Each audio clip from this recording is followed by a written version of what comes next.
Assalamualaikum warahmatullahi wabarakatuh. Perkenalkan, nama saya Mastanti Nur Hidayah dengan NIM 311818146 akan menjelaskan materi mengenai analisis pewarna makanan untuk memenuhi tugas dari mata kuliah analisis kimia bahan makanan dengan dosen pengampu Bapak Ruslanto. Ada 4 poin yang akan dibahas dalam materi kali ini.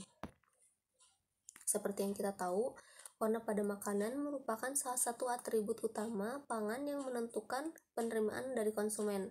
Konsumen biasanya mengkaitkan warna atau warna dari makanan dengan nilai estetika, kualitas, dan keamanan bahan pangan. Keberadaan dari warna tersebut bisa terbentuk secara alami melalui proses biosintesis atau terbentuk selama proses pengolahan atau bahkan sengaja ditambahkan. Selain dapat dijadikan sebagai faktor penentu mutu dari bahan pangan, warna juga digunakan sebagai indikator kesegaran atau kematangan. Kemudian bisa sebagai penentu baik tidaknya cara pencampuran atau cara pengolahan dengan ditandai adanya warna yang tidak seragam atau tidak merata. Kemudian macam-macam pewarna makanan. Sebenarnya akan dibahas di sini hanya pewarna alami dan sintetik. Ini hanya untuk sebagai referensi saja karena ada suatu buku yang menjelaskan atau mengelompokkan pewarna makanan menjadi 4 kategori. Yang pertama itu pewarna alami yang biasanya diperoleh dari proses modifikasi bahan-bahan dari organisme hidup. Bisa dari tanaman atau dari alga atau dari cyanobacteria bahkan dari fungi. Kemudian untuk pewarna identik alami itu buatan manusia yang diperoleh dari komponen alami, misalnya karoten dan riboflavin. Kemudian yang ketiga, pewarna sintetik. Ini juga sama buatan manusia tetapi tidak bersumber dari bahan alami. Nah, yang terakhir itu pewarna inorganik yang diperoleh dari komponen inorganik, misalnya titanium dioksida, emas, dan juga perak. Ini untuk pewarna alami. Pewarna alami ini biasanya diperoleh dari ekstrak bagian-bagian dari suatu tanaman atau tumbuhan. Nah, misalnya ini untuk hijau bisa diperoleh dari daun suji, pandan atau bayam, kemudian kuning dari kunyit, oranye dari wortel, bisa dari jeruk atau dari pumpkin, kemudian coklat bisa diperoleh dari buah kakao atau buah coklat, atau bisa diperoleh juga dari teh. Kemudian merah diperoleh dari daun jati atau bisa dari stroberi. Kemudian pewarna alam ini memiliki beberapa keterbatasan. Yang pertama yaitu biasanya ketika kita menambahkan pewarna alami, maka rasa dari sumber pewarna tersebut akan ikut gitu. Misalnya kita ingin membuat permen rasa jeruk atau permen rasa lemon, itu kan warna kuning. Ketika kita tambahkan kunyit, maka rasa dari kunyit itu akan terbawa gitu. Dan itu rasa dari kunyit itu tidak kita inginkan, karena yang kita inginkan rasa lemonnya gitu. Nah, yang kedua, konsentrasi pigmennya rendah. Biasanya kalau yang berasal dari alami itu tidak semuanya tertarik, kemudian kepekatannya juga biasanya kurang gitu, sehingga konsentrasi dari pewarnanya rendah atau konsentrasi dari pigmennya rendah. Kemudian yang ketiga itu stabilitas pigmennya rendah. Ketika konsentrasinya rendah, maka cenderung akan membuat kestabilannya menjadi kurang gitu. Saat kita tambahkan pelarutnya, entah itu air atau apa, warna tersebut akan mudah memudar sehingga nanti cenderung tidak stabil ya. Lalu yang keempat, keseragaman warnanya kurang baik. Karena konsentrasinya yang rendah, maka tidak akan memaksimalkan dalam proses pewarnaannya. Nah, yang kelima itu spektrum warna yang tidak selalu seperti pada pewarna sintetis, karena ini kan berasal dari alam gitu, jadi apa adanya. Kalau misalkan dari sintetis bisa kita modifikasi. Selanjutnya itu pewarna sintetik atau synthetic dye. Biasanya menggunakan zat kimia dengan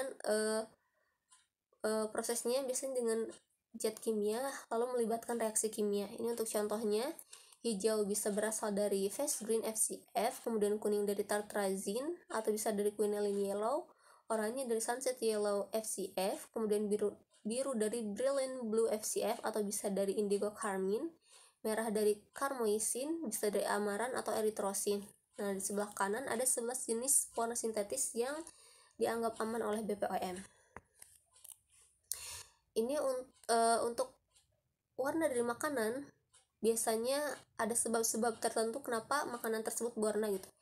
Yang pertama itu pigmennya terbentuk secara alami, biasanya itu memang dari sananya sudah berwarna kayak gitu. Misalnya daun itu cenderung kita kenal warnanya hijau, kemudian karoten warnanya jingga, kemudian dari mioglobin itu kan kita taunya warna merah gitu kan dari darah. Nah yang kedua itu reaksi karamelisasi, biasanya timbul ketika gula dipanaskan, nantinya akan terbentuk warna coklat. Misalnya itu pada kembang gula karamel atau dari roti yang dibakar. Roti kan juga ditambahkan gula ya biar lebih manis. Kemudian yang kedua itu warna gelap yang ditimbulkan karena adanya reaksi Maillard. Ini berkaitan dengan gugus-gugus. Yang terlibat di sini itu gugus amino protein dengan gugus karbonil gula pereduksi. Contohnya bisa dari susu bubuk, ketika kita simpan terlalu lama maka akan istilahnya seperti teroksidasi gitu, warnanya menjadi lebih gelap gitu. Kemudian yang keempat, reaksi antara semi organik dengan udara yang nantinya akan menghasilkan warna hitam atau coklat. Nah misalnya ketika kita mengupas apel atau mengupas kentang, ketika kita tidak gunakan secara cepat, kita biarkan terlebih dahulu, biarkan kentang atau apel tersebut berinteraksi dengan oksigen, maka akan teroksidasi sehingga menghasilkan warna yang lebih gelap ya. Nah yang terakhir, biasanya ditambahkan secara sengaja atau bisa disebut sebagai bahan aditif makanan.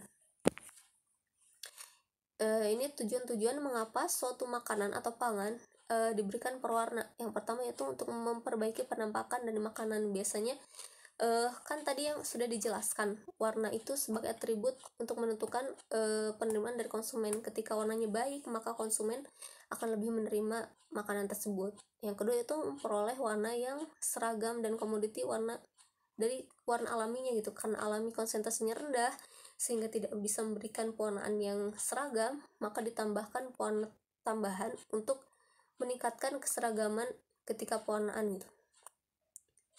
Yang ketiga itu memperoleh warna yang lebih tua. Ketika balik lagi ke poin 2 tadi, ketika kita menggunakan pewarna alami, konsentrasinya rendah, pewarnaannya tidak merata, maka kita memerlukan warna yang lebih gelap. Maka dari itu fungsinya sebagai untuk peroleh warna yang lebih tua. Nah misalnya pada produk-produk seperti minuman ringan, kemudian yogurt yang ditambahkan perasa tertentu. Lalu yang keempat, untuk melindungi zat-zat baik rasa maupun vitamin-vitamin yang peka terhadap cahaya. Jadi di sini bukan hanya sebagai pewarna saja, tetapi sebagai pelindung agar zat-zat di dalamnya tidak langsung terkena oleh cahaya. Nantinya kalau terkena cahaya biasanya jadi rusak ya. Kemudian memperoleh penampakan yang lebih menarik, karena kembali lagi di awal tadi itu, warna itu sebagai atribut. Jadi kita harus sebisa mungkin memberikan warnaan yang dapat menarik konsumen. Kemudian keenam yaitu untuk identifikasi produk. Misalnya kita tahu mentega atau margarin itu warnanya kuning gitu. Tahu ada yang putih, ada yang kuning, dan masih banyak lagi gitu, bisa kita kaitkan.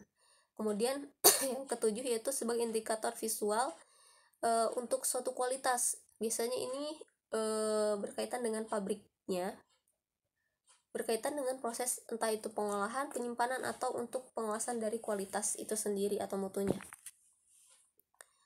Kemudian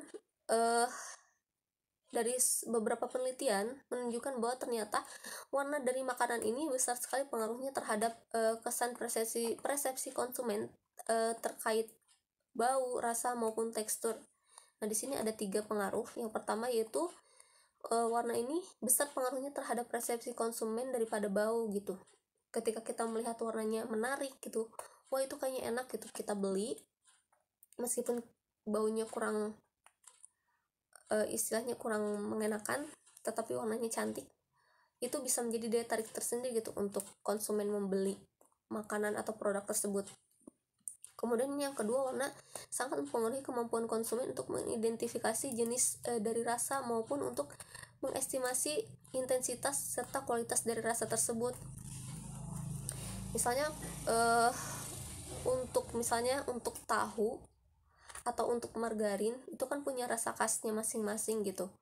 Ketika atau keju, kalau warnanya masih bagus, itu pasti konsumen menganggap bahwa produk tersebut masih layak untuk dikonsumsi atau sangat baik untuk dikonsumsi. Nah, yang ketiga yaitu warna ini ternyata berpengaruh terhadap rasa. Nah, misalnya ketika kita memberikan pewarna tambahan berwarna merah, nanti pada suatu minuman nantinya akan menaikkan skor kemanisan sampai 10%. Nah, sedangkan untuk ketika kita memberikan warna biru, warna tambahan berwarna biru akan mengurangi rasa asam sampai 20%. Ini untuk analisis pewarna makanan. Analisis pewarna makanan ini dibagi menjadi dua, yaitu analisis kualitatif dan kuantitatif. Untuk stepnya akan dijelaskan di slide berikutnya.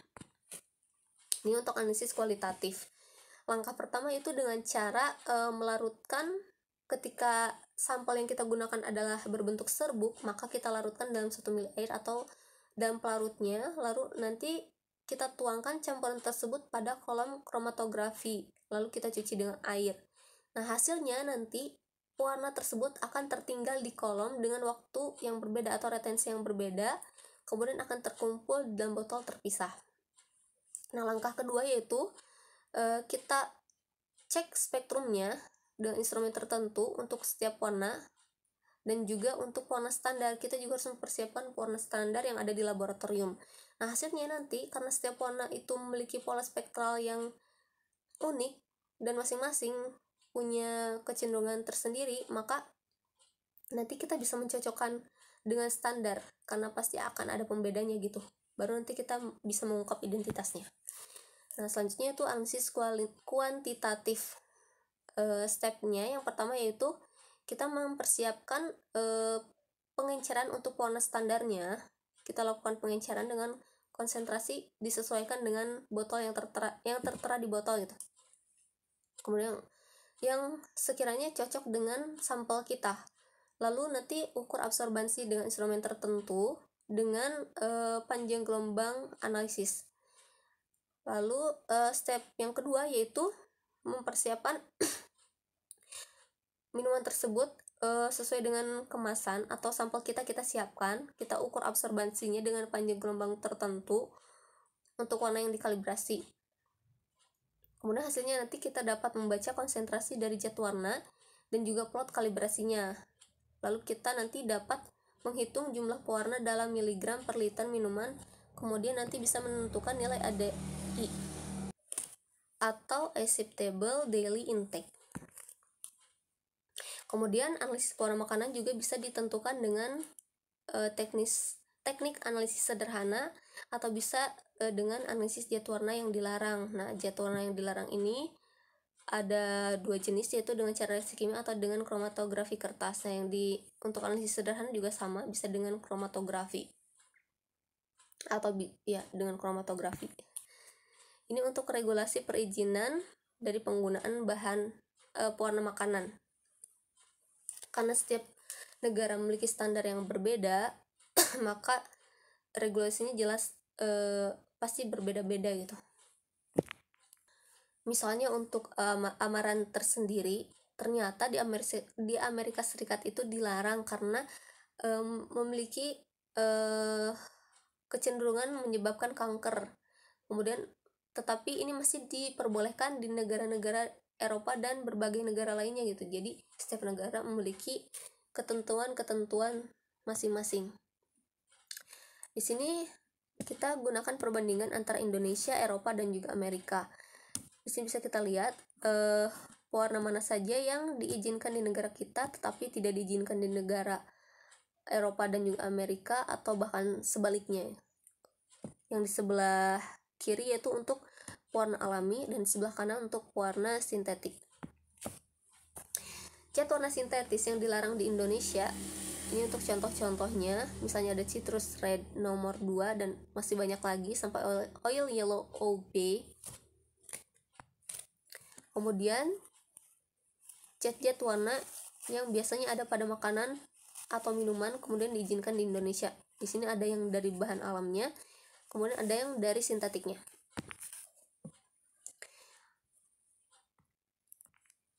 Cat warna yang diizinkan atau boleh digunakan di suatu negara tersebut ini bisa dikenal atau dinamakan permitted color atau certificate color.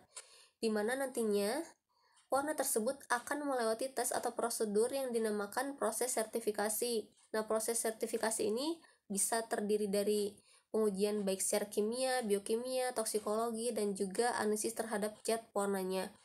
Kemudian untuk pewarna sintetis, biasanya nantinya akan diberikan asam sulfat atau asam nitrat yang sering terkontaminasi oleh arsen atau logam lain yang bersifat racun. Nah, ini syarat pewarna tersebut dapat dikatakan aman. Intinya untuk arsen tidak boleh lebih dari 0,00014%, kemudian timbalnya tidak boleh lebih dari 0,001%, sementara selain dari arsen atau timbal itu tidak boleh ada. Nah, menurut FDA atau Food and Drug Administration, pewarna ini dikelompokkan menjadi dua kelas, yaitu pewarna tersertifikasi dan juga tidak tersertifikasi.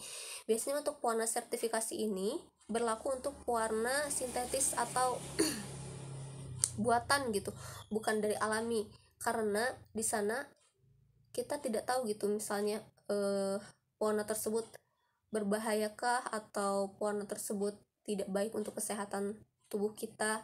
Makanya harus ada proses sertifikasi dengan melewati berbagai proses seperti yang sudah dijelaskan tadi, baik secara kimia, biokimia, hingga toksikologinya kita ujikan. Nah, proses sertifikasi pewarna makanan ini biasanya dilakukan untuk memastikan keamanan ketika kita menggunakan pewarna tersebut gitu. Nah, kalau pewarna yang tidak tersertifikasi ini biasanya tidak perlu yang namanya sertifikat ketika akan dipasarkan. Ini biasanya terdiri dari pewarna alami yang diperoleh dari bahan-bahan alami, itu sudah jelas pasti aman, tergantung dari jumlah pemakaiannya saja. Ini untuk pemakaian cat warna sintetis yang umum digunakan di industri pangan, biasanya dalam minuman ringan, es loli, hingga berbagai macam produk-produk susu atau yogurt. Ini beberapa contoh produk olahan yang menggunakan cat pewarna yang sudah tersertifikasi. Jadi ini bisa dikatakan aman. Kemudian di sana ada konsentrasi yang digunakan, kemudian rata-rata biasanya berapa. Ini untuk sumber atau sitas yang digunakan. Mungkin itu saja. Bila ada yang kurang, mohon maaf. Sekian dan terima kasih. Wassalamualaikum warahmatullahi wabarakatuh.